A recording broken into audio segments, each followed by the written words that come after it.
আমরা যে কোনো পদক্ষেপ গ্রহণ করার ক্ষেত্রে এটা চিন্তা করব যে আল্লাহর রসুল অসন্তুষ্ট হন, আল্লাহর শরীয়তের বিরুদ্ধে কোনো চিন্তা, কোনো পদক্ষেপ চলে যাচ্ছে আমাদের, এটা যেন ভুলও না হতে পারে, সেটার জন্য খেয়াল করা এটা আমাদের বহুত বড় দায়িত্ব। একটা প্রসঙ্গ আমি একবারই সুনির্দিষ্টভাবে এই মজলিসে আজকে বলছি, যেহেতু সবাইকে পেয়েছি। সেটা হলো আল্লাহ রব্বুল আলামিন আমাদেরকে বানিয়েছেন, হয়তো আমরা পুরুষ না মহিলা। যাকে আল্লাহ পুরুষ বানিয়েছেন সে পুরুষ, যাকে আল্লাহ মহিলা বানিয়েছেন সে মহিলা। মহিলা বলে বলবে না আমি পুরুষ, পুরুষ বলে বলবে না আমি মহিলা। এটা হারাম, আল্লাহর সৃষ্টির সঙ্গে যুদ্ধ।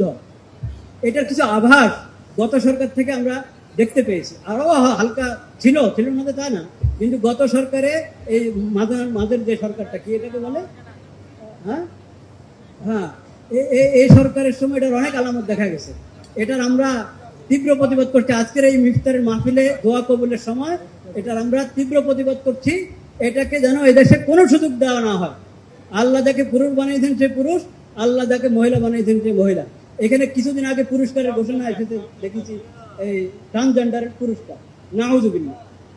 হ্যাঁ, সে আসলে পুরুষ, কিন্তু মহিলার সাথে পুরস্কার পাবে আমাদের সরকারের কাছ থেকে? না, কখনো না।